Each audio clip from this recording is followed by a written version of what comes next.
Hey everybody, and welcome to NC Family's weekly update for the week ending July the 7th. We're joined again by Sharon and Jaden. Welcome. Thank you. Both of you, and we hope that you all had a wonderful Independence Day celebration on Tuesday, July the 4th. Well, there were fireworks in Raleigh this week, but in the form of Governor Roy Cooper's red veto stamp. Unfortunately, but not surprisingly, Governor Roy Cooper vetoed three major bills passed by the General Assembly just last week. Those include Senate Bill 49, the Parents' Bill of Rights, House Bill 574, the Fairness in Women's Sports Act, and also House Bill 808, the bill that would prohibit the administration of puberty blockers, cross-sex hormones, and surgeries for gender reassignment on minors in North Carolina. Right.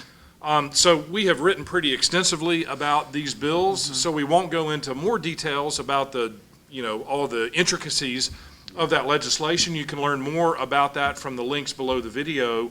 But Sharon, what do we expect to see happen next week? Well, let me just start with how it goes procedurally. When the General Assembly goes in for the overrides, they always start where the bill was the chamber or the origin. So if it was a House bill, the House will take up those bills first. So there were two House bills. So it looks like they're calendared for Wednesday, July 12th. They will listen to those, vote on them, hopefully, be successful in the override, and then send those over to the Senate. There is one Senate bill, so they will start with that bill, the one that originated in the Senate. They will hear that one first. That one currently is sitting in the Rules Committee, but that means it can come out at any time. That's not unusual. So that might come out onto their floor on either Tuesday or Wednesday. Yep. They'll take that vote and then send that one over to the House. As to the success of the override votes, currently the Republicans hold slim supermajorities, so we're fairly, what would be the right word?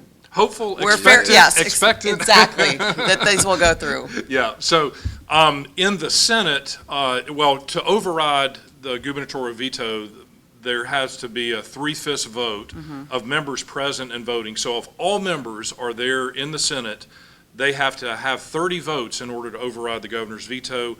In the House, there are 120 members. They need 72 votes to override. Republicans hold, just by the slimmest of margins, supermajorities in both chambers. So they've got 30 votes in the Senate and 72 votes or 72 seats in the House. So the votes are there. If everybody shows up and votes for the override in the Republican caucuses in both chambers, they've got the votes to override, and they've already overridden a number of the governor's vetoes so far this session. So again, we're very hopeful and expectant that the legislature will do so on these three very important bills. So folks, keep your eyes and ears open as we tell you every week. To your email inbox, we will be alerting you to updates on these bills and anything else the General Assembly may be doing.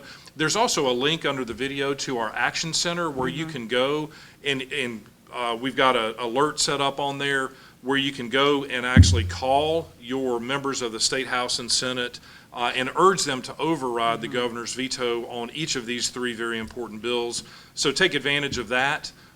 You can do that over the weekend. If you do that, however, you'll probably get the answering machine in the legislator's office. You may want to wait till Monday and call when there will be a live person in their office. But in any event, please call and urge your House and Senate members to override the governor's veto on these three important bills. So thank you, Sharon. You're welcome. So Jaden, last week we talked about a legal challenge that had been filed by Planned Parenthood and other abortion activists against Senate Bill 20, the major pro-life bill that was passed by the General Assembly in May. The plaintiffs were trying to stop Senate Bill 20 from going into effect. That's right. So they filed this legal action. We talked a little bit about this last week, but give us an update on the status of this. Yeah, John. So after SB 20 became law, not very soon after, Planned Parenthood and other plaintiffs sued North Carolina to prevent the law from going into effect.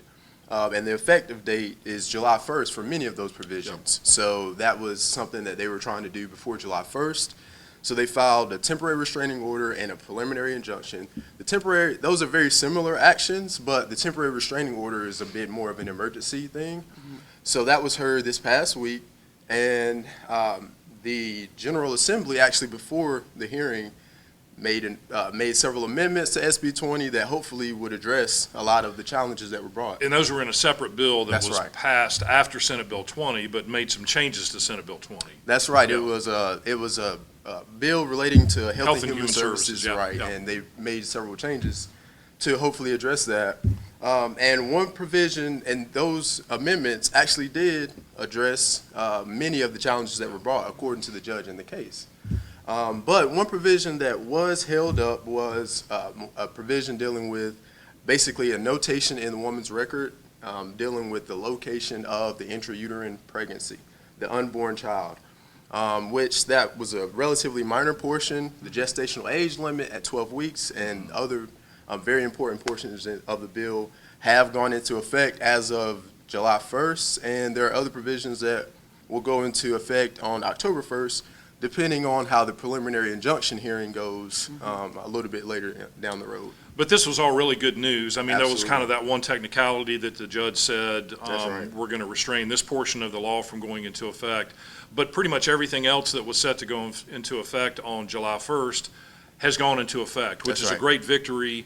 Absolutely. You know, the court could have gone in a different direction, but the Judge Eagles in this case chose not to. But this case is still ongoing, and we'll certainly be providing updates as things go along. So Jaden, thank you for that Absolutely. update on the bill, or on the enactment of these very important pro-life provisions in And North Carolina. I'll just say thanks to all of the people that support us and keep us going, because this is these are the things that we're trying to keep our eyes on. Yeah, and not only, obviously, are we fighting and advocating for issues in the General Assembly, That's but right. also a lot of these things are getting challenged in the courts. So it's important to follow very closely what's happening in the courts and encourage folks to be praying about positive outcomes there, like we saw. So, guys, anything else that y'all can think of for this week?